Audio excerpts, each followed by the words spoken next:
Here's 10 NHL rule changes up for debate in 2024 that have been discussed by NHL execs, players, sports writers, and fans. Which ones would you like to see implemented, or which ones do you think had potentially ruined the game? I have a few added bonus rule changes near the end that may surprise you, and you may think are a bit crazy. 3-2-1 NHL Points System. Currently, 2 points are awarded to a team that wins a game in regulation, overtime, or a shootout, and the losing team gets 1 point for an OT or shootout loss. Why should an OT shootout loss count as half a regulation win? The solution many have proposed is going to a 3-2-1 point system. Teams that win in regulation get 3 points, while overtime shootout wins earn 2, an overtime shootout loss earns 1, and a regulation loss earns 0. This would incentivize teams to win in regulation.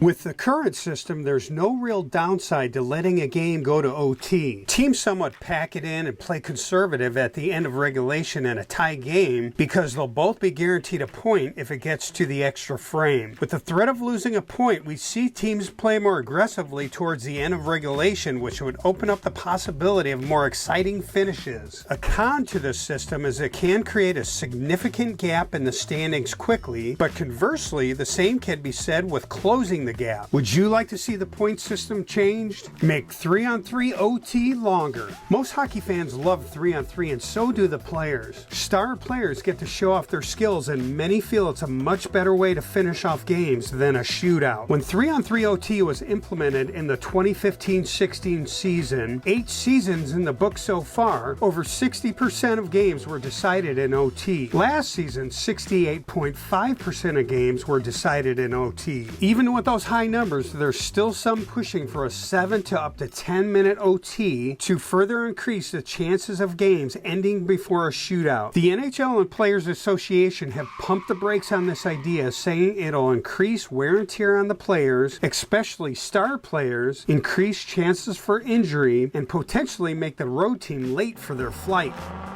What do you think about this one? Keep as is or extend to OT? I wouldn't mind a couple more minutes. Power play tweaks. NHL GMs have discussed this for years but haven't brought it to a vote that a penalized player should stay in the box for a full 2 minutes on a minor, even if a power play goal is scored. This obviously rewards offensively skilled teams. I'm thinking I don't like this idea. Another twist is to end the power play if a shorthanded goal is scored. This is a rule in the new Professional Women's Hockey League, as is the 3-2-1 point system mentioned earlier. We'll see what we learn from that. And yet another one, if you score on a delayed penalty, you still get a power play. One last tweak that's been discussed is having a face-off in the offensive zone at the beginning of a period in the event of a power play crossing over into the next period. Currently, face-offs are at center ice. Anything you like or dislike about these potential changes? Ref interviews after games. An NHL player recently said, "We have to stand up and be accountable after every game. Why shouldn't referees?" He had a good point. It'd be nice for fans to know what a ref or linesman was thinking during critical calls or non-calls during game. In the NFL, MLB, and NBA, a reporter can talk to a ref or ump after controversial or disputed decisions to get their take. After reviewing the play,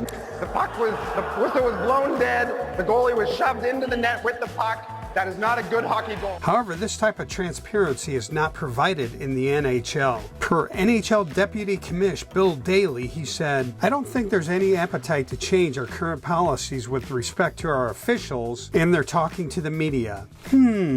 NHL Shot Clock. Arizona Coyotes defenseman J.J. Moser once said that he was tired of forwards not pushing the play. Referring to a shot clock similar to the NBA during regular play, he said, "I have no idea how it would be, but I think it would create a lot more drives to the net." The shot clock idea has been discussed by GMs as a potential option in overtime to ensure players clear their defensive zone quickly instead of regrouping there, which they sometimes do over and over with possession of the puck, which can be a bit irritating. The bottom line is the NHL wants to make sure the excitement is still there for the fans. What are your thoughts on this one? I'm a nay on it, as overtime is still pretty exciting to watch in my opinion.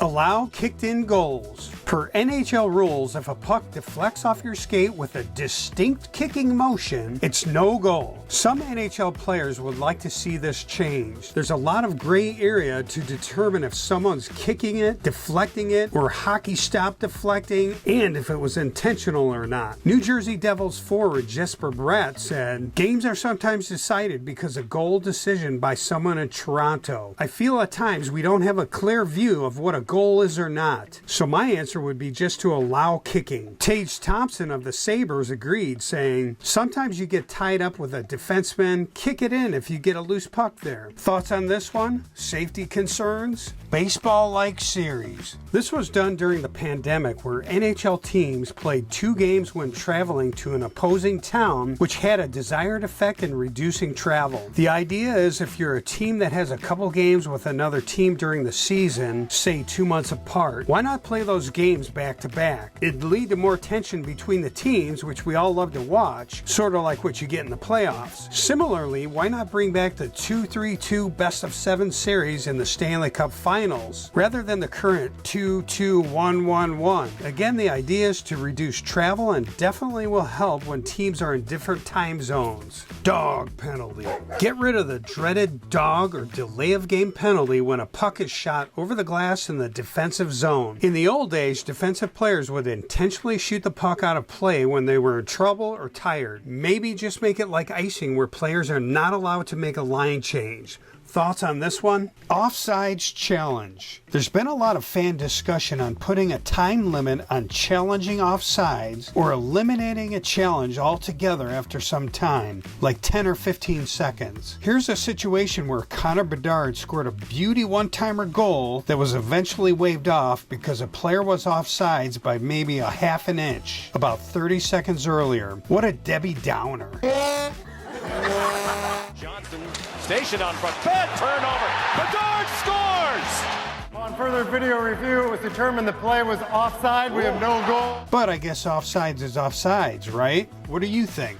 Mandate neck guards. After the recent death of former NHL player Adam Johnson, who played in the UK Elite Ice Hockey League, many are pushing the NHL to mandate neck guards. This would follow suit with helmets and visors. Should the NHL mandate them, or should it be a player's choice? The league will most certainly mandate them if a tragic death happened on NHL ice. I have a full video on this topic that'll be on your screen near the end. Bonus rule changes. Here's a few others that have been thrown out there. Smaller pads for goalies, larger nets, allow goals on high sticks above the crossbar. If you ice the puck while shorthanded, it's icing. If you get scored on a penalty kill or are on the ice for an empty net goal, you do not get a minus. Check out these other Bear League Hockey Guy vids on your screen. And please like and subscribe for more cool hockey vids. Stay junky, my friends.